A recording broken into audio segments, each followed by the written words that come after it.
Assalamualaikum warahmatullahi wabarakatuh. Halo teman-teman Kak Rahma, jumpa lagi di channel YouTube Kak Rahma Suri Rahma. Jadi teman-teman, di video kali ini Kak Rahma akan membahas tentang si bougainville ini. Teman-teman, kalian bisa lihat ini bunga bougainville ini, masya Allah luar biasa, banyak banget bunganya tuh. Kak Rahma memiliki dua jenis. Sebentar ya, Kak Rahma kasih lihat satu lagi. Bukan dua jenis, dua pot untuk bougainville yang berwarna ini teman-teman. Sebentar ya. Nah, ini adalah satu pot lagi. Ini masih acak kadut. Jadi di daerah sini itu sebenarnya masih acak kadut banget teman-teman, karena baru mulai Kak Rahma rapihin sih tuh. Tapi di sini yang mau Kak Rahma bahas adalah bagaimana cara biar melebatkan dan merimbunkan bougainville seperti ini. Oke, kita ke tempat yang lebih sedap dipandang daripada yang tadi ya. Yang tadi tuh nggak bagus sama sekali. Jadi teman-teman, seperti yang kita ketahui bersama, kalau bougainville ini adalah tanaman yang sangat menyukai sinar matahari langsung. Jadi intinya kalau kalian mau menanam bunga bougainville itu tempatkan di tempat yang sangat terbuka. Jangan sekali-kali kalian tempatkan di teduh. Nanti Kak Rahma kasih lihat contoh yang di teduh itu yang ada memanjang teman-teman sebentar. Nah, ini adalah contoh bougainville Kak Rahma di tempat teduh. Dia nggak membawa bunga walaupun berapa kali pangkas. Jadi nanti mau Kak Rahma keluarkan aja ke sana. Bunganya emang luar biasa, padat banget tuh. Kalian lihat, cantik banget. Jadi apa aja langkah kita untuk melebatkan bunga bougainville seperti ini? Itu yang pertama, pemilihan bibit. Jadi teman-teman, bougainville ini kan dia ada banyak banget jenis. Jadi kalau sebenarnya ini tuh kayak jenis rambatan gitu teman-teman. Jadi ada dua jenis rambatan yang Kak Rahma tahu, itu untuk bunganya tuh luar biasa lebat. Itu adalah berwarna ungu dan warna putih, yang daunnya tuh variegata juga, putih kecil-kecil.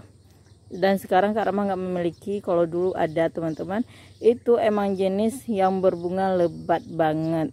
Jadi kalau misalnya bunga bougainville lain itu yang kayak variegata yang lain-lain itu berbunga juga, tapi enggak bakal serimbun ini bunganya. Dia paling kayak di ujung-ujung gitu.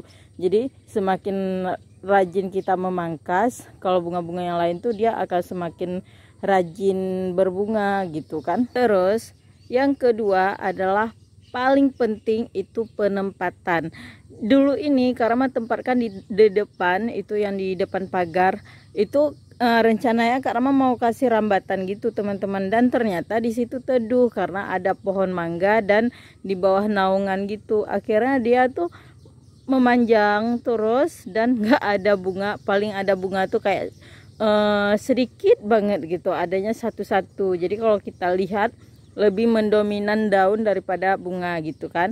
Jadi akhirnya Kak Rahma pindahkan ke sini dan merepotting potnya sekalian. Yang ketiga itu media tanam, itu sangat berpengaruh ya teman-teman. Seperti yang Kak Rahma katakan tadi, kemarin itu dia media tanamnya itu udah sangat jenuh dan enggak subur sama sekali. Jadi Kak Rahma ganti media tanam yang ada kotoran hewannya, dan terjadilah seperti ini teman-teman. Dia tuh makin subur makmur gitu, cantik banget. Jadi kalau misalnya kayak kalian mau buat rambatan gitu, saran Kak Rahma sih kalian tanamnya di tanah langsung aja. Karena kalau rambatan itu kan dia nggak tahu kita kemana ujungnya nanti gitu kan. Jadi kalau misalnya kalian tanam di pot, itu kayaknya media tanamnya tuh terbatas. Jadi sebaiknya tuh ditanam di tanah.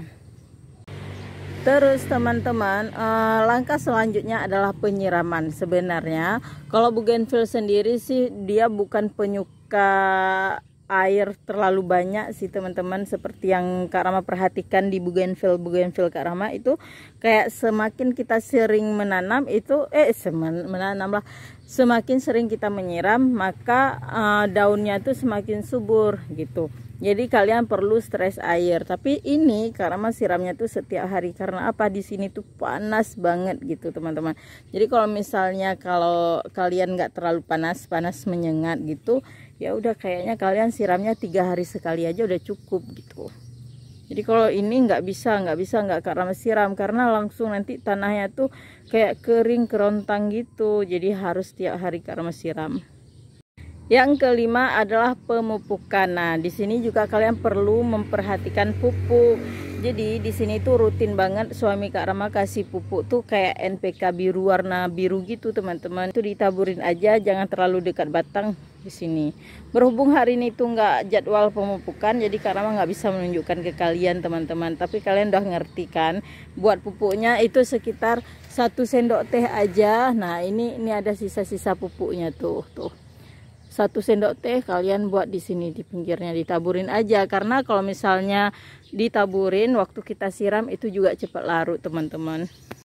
Terus yang keenam adalah pemangkasan. Itu penting banget pemangkasan. Jadi kalau misalnya udah kemana-mana dia nggak bagus teratur lagi, kalian pangkas aja yang mana yang nggak penting gitu. Ataupun kalau misalnya nggak kalian pangkas, kalian lilit-lilitkan aja teman-teman. Jadi nanti kalau misalnya kita lilit-lilitkan, dia bakal muncul di batang-batangnya lagi tuh tunas yang membawa bunga gitu teman-teman. Ini berlaku untuk semua jenis bougainville ya. Tuh. Tapi kalau emang kalian mau yang berbunga rimbun gini, pilihlah yang jenis ini. Itu saran Kak Rama. Karena kalau yang lain itu dia mau berbunga tapi kayak dipucuk-pucuk aja gitu. Nah teman-teman, itu aja langkah-langkah untuk melebatkan bunga bougainville. Itu mudah banget. Jadi sebenarnya tuh dia cara untuk berbungain si bougainville sama si euphorbia itu sama persis penanganannya teman-teman. Nggak ada beda sama sekali sih. Dia sama-sama penyuka panas. Jadi kalau misalnya kalian tanamnya itu di pot, itu pergantian media tanamnya tuh kayaknya sekitar 2 tahun sekali tuh paling maksimal ya. Jangan pula kalian nggak pernah ganti-ganti media tanam gitu. Baiklah teman-teman, Kak Rama rasa sekian dulu video Kak Rama tentang si bougainville. Semoga bermanfaat. Assalamualaikum warahmatullahi wabarakatuh. Bye bye.